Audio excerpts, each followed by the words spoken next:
Sir, and thank you so much everyone student and good morning. मेरा नाम Vasu rider है, ये लिखा हुआ है देखो, VASHU वासु RIDER राइडर। मेरा नाम वासु राइडर है और मैं आगरा का रहने वाला हूँ। ताजमहल किस किस ने सुना है? आप क्या नाम? ताजमहल किस किस ने सुना है? किताबों में तो देखा होगा, नहीं देखा? ठीक है, नीचे कर दो, थैंक यू। तो मेरे घर से मात्र 5 किलोमीटर दूरी पर ताजमहल स्थित है और मैं वहाँ का रहने वाला हूँ और मैं वहाँ से साइकिल से चल रहा हूँ। देखो मेरे साइड में भी साइकिल खड़ी है ना, तो मैं साइकिल से चल रहा हूँ। अभी तक 6000 यानी कि 6000 किलोमीटर चल के मैं गोरखपुर पहुँचा हूँ। वहाँ पे मेरा स्वास्थ्य बिगड़ने के कारण मैं अपना इलाज करवाने के लिए लखनऊ आया हूँ। थोड़ा सा उसका चेकअप करवाने के लिए लखनऊ आया हूँ। लखनऊ से होते हुए गया था तो मेरा पास टाइम नहीं था। इधर आया तो हमारी समाज के एक व्यक्ति है हरिशंकर नंद जी, उनके द्वारा उनसे मिलना हुआ आपके प्रिंसिपल से और आपके बीच में खड़ा हुआ हूँ। तो वही मैं साइकिल की यात्रा के दौरान 2 मिशन लेकर चल रहा हूँ। मतलब साइकिल में चला रहा हूँ, उसका कारण होना चाहिए कि हम साइकिल जो चला रहा हूँ उसके कारण होने चाहिए। कोई बिना वजह कोई काम तो करेगा नहीं, उसका भी कोई वजह होना चाहिए। हम पढ़ाई कर रहे हैं, किस लिए कर रहे हैं? हम आने वाले फ्यूचर में एक बड़े इंसान, अच्छे इंसान बने, नौकरी मिले सरकारी, पढ़े लिखे हो जाए, इसलिए पढ़ रहे हैं ना। तो हमारा भी कुछ ऐसा है कि मतलब मैं साइकिल चला रहा हूँ, उसके मैं 2 मिशन लेकर चल रहा हूँ। कि पहले मिशन के बारे में हम बात करना चाहेंगे। लिखा हुआ है RIDER rider for stop pollution save earth. लिखना सबको। इससे हमको क्या सीखने के लिए मिलता है वो मैं आपको बताने के लिए जा रहा हूँ। स्टॉप पॉल्यूशन सेव अर्थ का मतलब होता है कि हम अपने पर्यावरण को जब तक सुरक्षित नहीं रखेंगे, जब तक हम भी सुरक्षित नहीं रह पाएंगे, जब तक हम प्रदूषण को खत्म नहीं करेंगे तो हमारे शरीर में से बीमारियां नहीं खत्म हो पाएंगी। तो मैं ये संदेश देते हुए चल रहा हूँ और मैं आज उस संदेश को आपके बीच में रखना चाहता हूँ। मैं हर एक कॉलेज, गांव, जहाँ रुकता हूँ देहात में, वहाँ के बच्चों को, छोटे बच्चे उन्हें समझाता हूँ, पढ़ाता हूँ। जैसे स्कूल कॉलेज में पढ़ाई चलती है, पढ़ाता भी हूँ। बड़े बच्चे उन्हें समझाता हूँ कि आने वाले फ्यूचर में हमें क्या देखना पड़ सकता है, उस चीज़ के बारे में भी बताता हूँ। तो मैं आपको बताना चाहूँगा कि पर्यावरण हमारे लिए क्या है और पर्यावरण हमारे जीवन में कितना योगदान है पर्यावरण का। और प्रदूषण तो मैं बताना चाहता हूँ पर्यावरण। पहले प्रदूषण के बारे में बात करते हैं कि प्रदूषण हमारा कैसे नुकसानदायक है। प्रदूषण के लक्षण आजकल आप सब लोग बच्चे देख रहे होंगे, सभी के घर में ही, मेरे भी घर में किसी को टीबी है, किसी को पीलिया है, किसी को डायबिटीज है, किसी को शुगर है, किसी को बीपी है।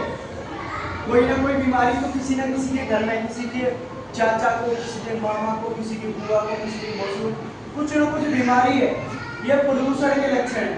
आजकल की जो बच्चे पैदाइश होते हैं वो भी डायरेक्टली, पहले तो बच्चे पैदा होते थे वो डायरेक्ट अपने घर पे आते थे। पैदा होने के 1-2 दिन बाद उनका हॉस्पिटल से डिस्चार्ज होने के बाद वो अपने घर आ जाते थे।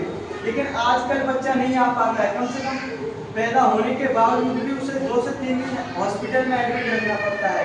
ये भी एक प्रदूषण का लक्षण है। प्रदूषण का लक्षण ये है कि उन्हें पर्यावरण स्वस्थ नहीं मिल रहा है, जिसके कारण उन्हें ऑक्सीजन ठीक नहीं मिल पा रहा है और प्रदूषण के कारण उन्हें पैदा होते ही बीमारियां बनना शुरू हो जाती है। किसी बच्चे को पीलिया, किसी को कुछ, किसी को कुछ। तो ये प्रदूषण के लक्षण है। प्रदूषण को हम कैसे खत्म कर सकते हैं? अब बोलते हैं कि गाड़ियों से प्रदूषण निकलता है, मानते हैं हम गाड़ियों से प्रदूषण निकलता है, लेकिन वो गाड़ी लेकर जा रहा है, चाहे वो धुआं निकाल रहा है, गंदा धुआं, हमें उससे एलर्जी है, हम उसको रोक तो नहीं सकते, क्योंकि हमारे पैसों की तो नहीं खरीदी हुई वो गाड़ी, उसने खरीदी है जो व्यक्ति चला रहा है, वो उसकी मर्जी, वो चाहे हमारी तरफ से आग जलाए गाड़ी में, हम उसको रोकने वाले नहीं होते, उसको सिर्फ प्रशासन ही देख सकता है। प्रशासन से जाकर हम कंप्लेन कर सकते हैं, हम खुद से कुछ नहीं बोल सकते। तो हम अपनी तरीके से क्या कर सकते हैं वो मैं आपको बताने के लिए जा रहा हूँ। अपने घर में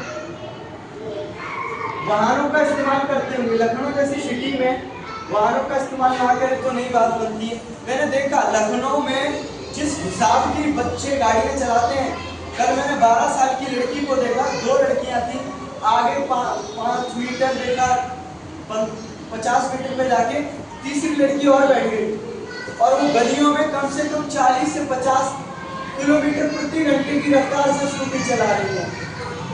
जहाँ आदमी पैदल चलता है वहाँ वो गाड़ियाँ चला रही है, तो ये एक्सीडेंट की चांसेस है, इसमें एक्सीडेंट होने का बहुत ज़्यादा डर है।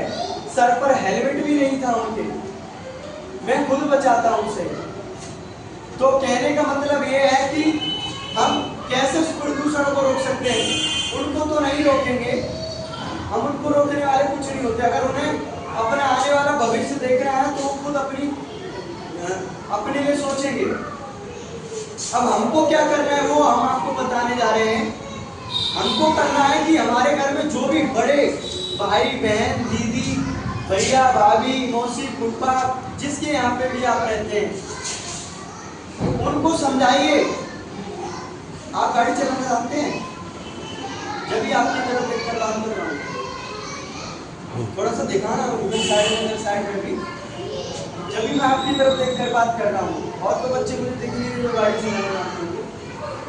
तो छोटी छोटी सी दूरी के लिए गाड़ी का इस्तेमाल करना बंद करें। अगर वो आप बंद करेंगे, अपने देश के अंदर सबसे ज्यादा एक्सीडेंट में बाइक सवार मारा जाता है, और वो तुम्हारी और हमारी जैसी उम्र का होता है।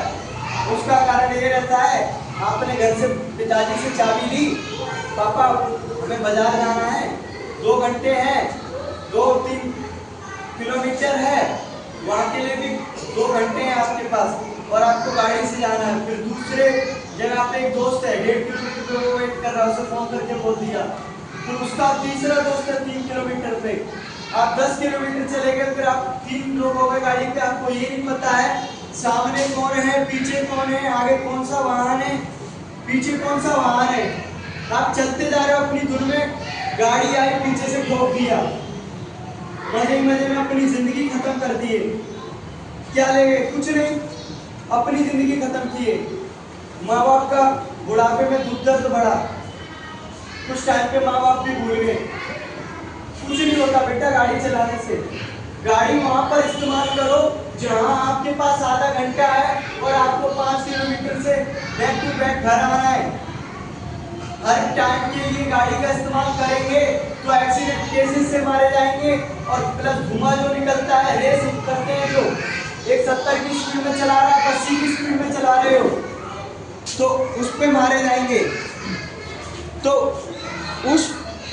उसके लिए अगर आप गाड़ी चलाना कम करेंगे, तो मैं जानता हूं कि अपने बड़े बुजुर्ग जो बीमारियों से लड़ रहे हैं, कोई घुटने की प्रॉब्लम, कोई आंखों की प्रॉब्लम, कोई कान की प्रॉब्लम, उससे बचेंगे। ठीक है?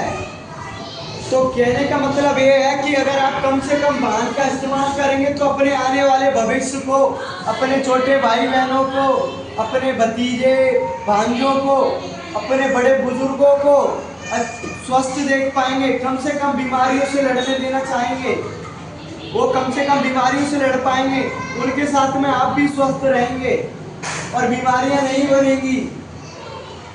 इसी के तौर पर मैं आपको एक बात बताना चाहता हूं कि मैं 2008 का अस्पताल गया हूँ, 2026 आने वाला, अभी तक अस्पताल की शक्ल नहीं देखी। और इसका कारण एक ही है कि अभी तक मेरे घर में 2 बाइक हैं, अभी तक मैंने बाइक चलाना नहीं सीखा है।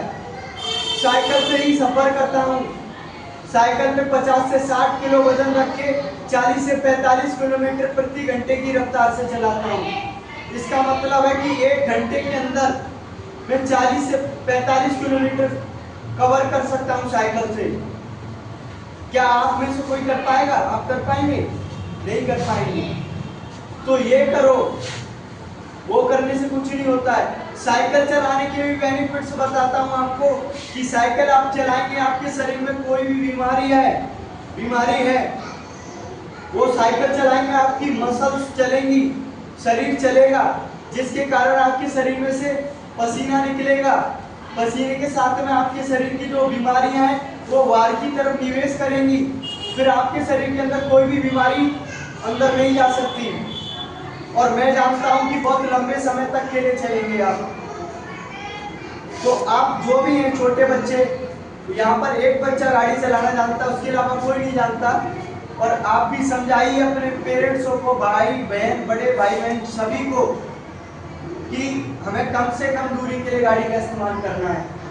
हमें जहाँ हमें इमरजेंसी है वहाँ पर इस्तेमाल करें। चलो ठीक है, 10 किलोमीटर है वहाँ के लिए आप इस्तेमाल कर लो, 8 किलोमीटर है ठीक है, 5, 6, 4 यहाँ के लिए आप साइकिल या पैदल भी चल सकते हैं। अगर इमरजेंसी तो 2 किलोमीटर के लिए भी गाड़ी ठीक है। अगर इमरजेंसी नहीं है तो 5 किलोमीटर के लिए भी कुछ नहीं है गाड़ी। तो यही मेरा कहने का मतलब है कि अगर आप गाड़ी कम से कम इस्तेमाल करेंगे और अपने आने वाले भविष्य को ठीक से देख पाएंगे। आपको आने वाली कल की पता है कि हमारे साथ में क्या होने वाला है? किसी को नहीं पता है।